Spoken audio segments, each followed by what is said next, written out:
Pemirsa, serangan Israel masih menghantui Gaza. Serangan pada ya, hingga hari Kamis tanggal 20 Maret 2025 itu menewaskan sedikitnya 58 warga Palestina di jalur Gaza. Serangan itu menghantam beberapa rumah di tengah malam, menewaskan pria, wanita, dan anak-anak saat mereka sedang tidur. Nah, Israel melanjutkan serangan besar-besaran di Gaza yang menghancurkan kesepakatan gencatan senjata. Pengeribaan Gaza kembali membara. Ya, Israel mengumumkan pada hari Rabu bahwa tentaranya telah meluncurkan operasi darat terbatas di jalur Gaza. Selain itu, serangan udara Israel terus berlanjut, mengakibatkan jatuhnya korban jiwa yang lebih banyak. Mengapa dunia Muslim masih membiarkan, dalam tanda petik, Gaza menderita tanpa tindakan yang nyata? Pemirsa yang dirahmati Allah, dalam suasana kekhusyukan Ramadan, terutama di akhir-akhir, memang kemarin ada beberapa prediksi Israel, entitas Zionis ini akan melakukan serangan eh, agresi atau invasi lagi ke Palestina di akhir Ramadan. Tapi ternyata lebih cepat dari perkiraan sebelumnya yang kita tahu.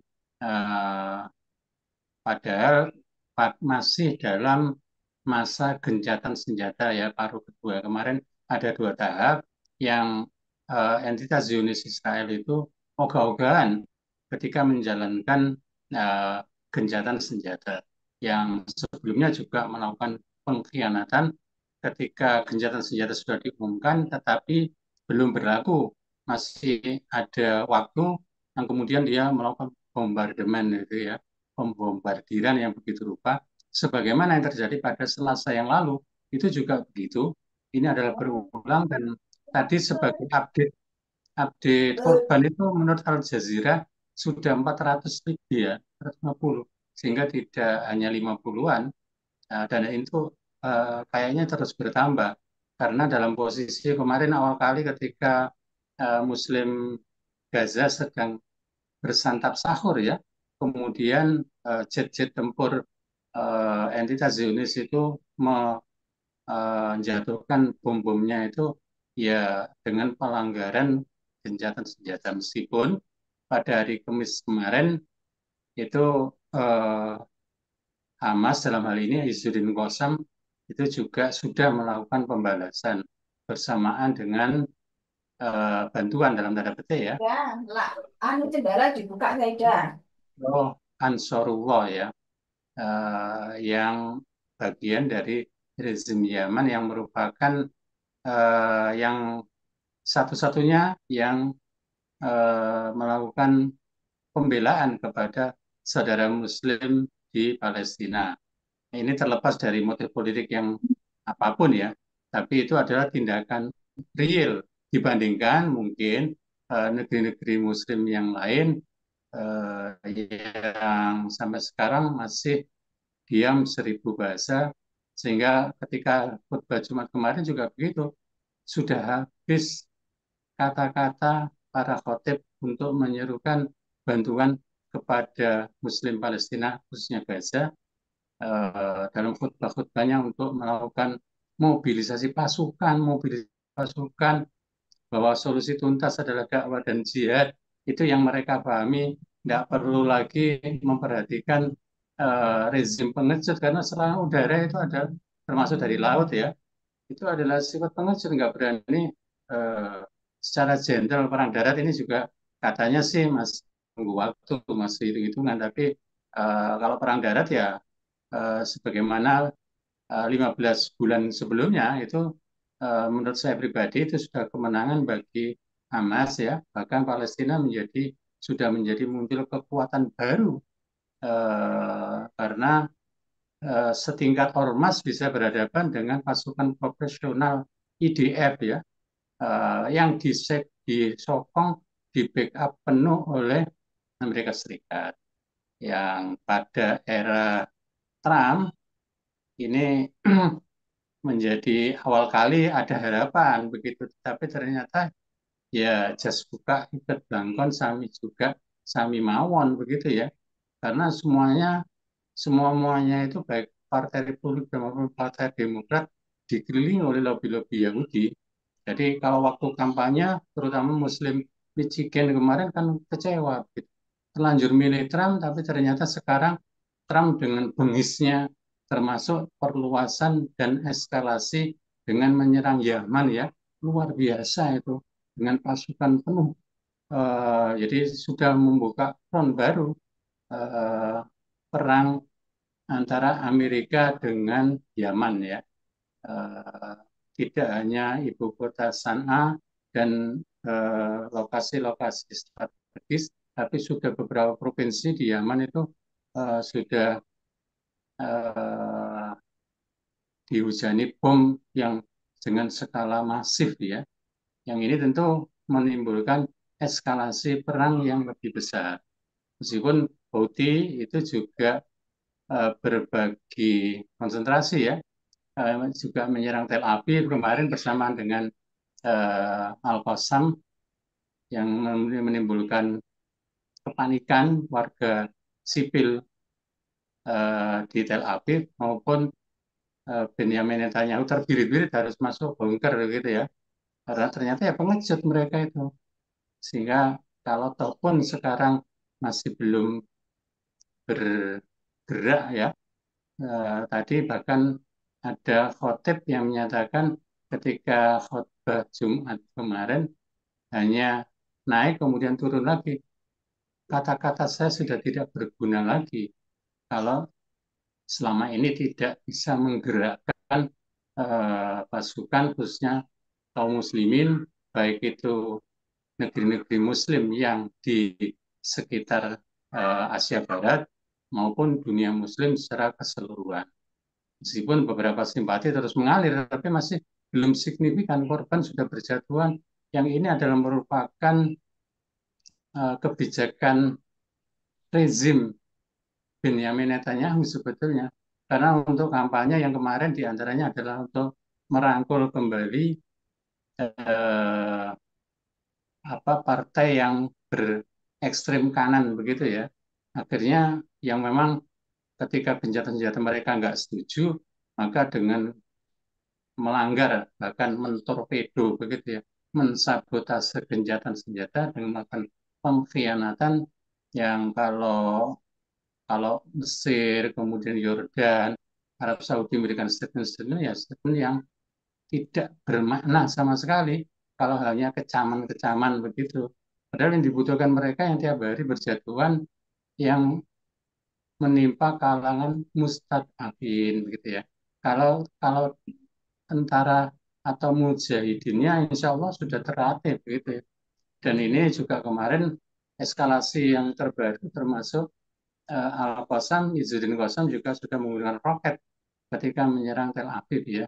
Dan mereka kemarin dengan jeda gencatan senjata itu termasuk melakukan ya istirahat sekaligus mengakumulasi potensi dan ya termasuk menyiapkan lagi pertempuran yang lebih besar kan. Karena sekarang Benjamin Netanyahu karena mendapatkan dukungan dari Trump karena pengakuannya sendiri itu sudah minta restu begitu ya ke pemerintah Trump sehingga tentu di belakang itu gelontoran anggaran maupun persenjataan yang tercanggih yang terbaru tetapi insya Allah kuwatur rupiah kekuatan spiritual yang dimiliki oleh mujahidin termasuk mungkin mustadafin ya dibutuhkan kesabaran ketabahan yang luar biasa uh, di bulan Ramadan yang ada beberapa kejadian yang justru mendapatkan kemenangan pada saat bulan Ramadan. Fathul Mekah misalnya itu perang Badar Kubro itu juga pada bulan Ramadan ya. Sehingga ini adalah menjadi spirit bagi kita semua meskipun sampai saat ini kaum muslimin termasuk pemerintah kaum muslimin dunia Islam belum tergerak ya. Kalau ataupun di Indonesia kemarin direncanakan hari Jumat kemarin ada demo besar-besaran aliansi bela Palestina. Saya searching di berita itu kayaknya sepi ya. maksudnya seperti beritanya begitu ya. Baik di YouTube maupun di platform website itu tidak muncul ya, berarti ada yang menenggelamkan opini tersebut. Padahal flyer-flyernya sudah kita terima. Saya itu ingin tahu update-nya begitu ya. Aksi bela Palestina di depan kedutaan besar Amerika Serikat. Gitu. Yang ini memang harus dilakukan, tetapi justru yang lebih strategis dan menimbulkan efek deterrence, menimbulkan efek gentar dan termasuk sebagai solusi tuntas ya dengan senjata karena yang mereka pahami itu ya dengan bahasa kekerasan secara sembunyi-sembunyi seperti kalau ngebom lewat udara itu seperti melempar batu sembunyi tangan gitu ya. Tidak secara gentleman begitu perang satu lawan satu karena kalau hanya perang udara begitu ya ombyoan begitu ya dengan peralatan yang canggih dengan satelit dengan segala macam ya katanya biar lebih akurat dan seterusnya tapi korbannya itu begitu rupa dan itu terus disombongkan ya eh, pamer arogansi yang dilakukan oleh Netanyahu maupun oleh Trump itu menjadi menjijikan. Mereka membabi buta Eden seolah mereka itu pemilik dunia dengan melakukan adigang, adigung, adiguna itu ya. Sopo siro, sopo ingsun, sing berkuasa itu kemudian melakukan dengan sewenang-wenang. Terus di mana kalau begitu PBB itu bubarkan aja begitu. Termasuk dunia Islam ya harus konsolidasi mutlak. Demikian Bu Nana. Ya. Nah, Bung Rifan, ini kan Amerika di bawah Donald Trump ini kayaknya jadi koboi kan gitu ya. Orang-orang suruh keluar dari Gaza, Lebanon, Mesir suruh buka perbatasan. Nah, nanti Gaza mau dibikin kayak Miami gitu ya. Kayak Miami-nya Amerika Serikat. Nah, Bung Rifan, ini kan udah Amerika kayaknya sudah pakai demokrasi lagi gitu ya. Kayaknya semakin otoriter. Nah, menurut Bung Rifan, dengan kekuatan Amerika yang kecongkakannya yang seperti ini, yang dia itu support ke Israel, lantas apa yang harus dilakukan oleh dunia Muslim, Bung? Apa kita mau diem-diem saja? Kemarin adanya pergantian dari rezim Joe Biden kepada rezim Donald Trump, dari Partai Demokrat ke Partai Republik, itu kan menimbulkan ada harapan begitu, ada perubahan politik luar negeri. Padahal kita tidak boleh tertipu sebuah negara sebesar Amerika Serikat yang berbasis kepada ideologi yaitu kapitalisme sekuler liberal itu dari segi eh, torikoh atau metodologinya itu tetap gitu kan. Penjajahan itu tetap hanya teknik penjajahannya tidak lagi menggunakan cara-cara lama, bahkan kalau sekarang ya hybrid begitu.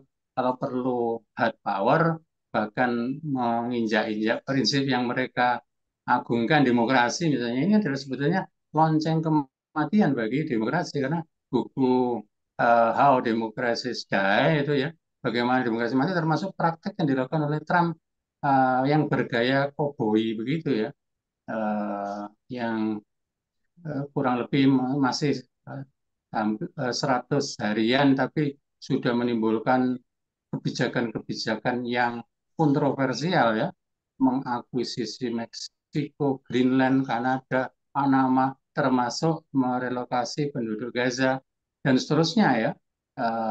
Kemudian menyetop bantuan kepada Ukraina dan Uni Eropa sehingga ya banyak sekali termasuk mengaktifkan uang kripto kalau dari segi moneter itu karena memang ada peran orang terdekatnya yaitu si Elon Musk ya, tokoh apa elit global yang maniak teknologi yang menjadi orang terkaya di dunia yang menjadi salah satu menterinya sebagai apa DOGE itu ya, Department of Government Efficiency, jadi melakukan efisiensi yang ditiru-tiru diciplak oleh rezimnya Prabowo ya, tapi tanpa perhitungan.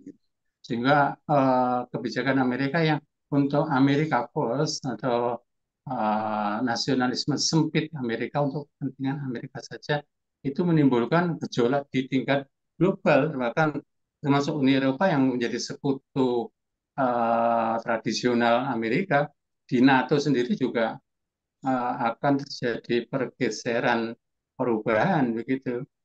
Sehingga terutama untuk khitoh atau strategi politik luar negeri Amerika di Asia Barat atau Timur Tengah itu juga sedikit melakukan perubahan, termasuk dengan menggunakan hard power. Jadi tidak hanya soft power dengan diplomasi, dengan rekayasa-rekayasa politik, tapi juga dengan hard power, dengan mengirimkan persenjataan. Yang kemarin agak reda sebentar ya, yang Ukraina itu gencatan senjata dengan Putin karena dianggap Rusia sebagai pemenang perang di Ukraina, tapi kemudian ternyata dikumpulkan untuk menghadapi kaum muslimin di Jazirah Arab ya, yang kemarin termasuk kapal Indo Amerika eh, apa Truman itu ya nama Presiden Amerika pada saat Perang Dunia Kedua itu yang dia sempat dijadikan sasaran empuk ya, tapi ya,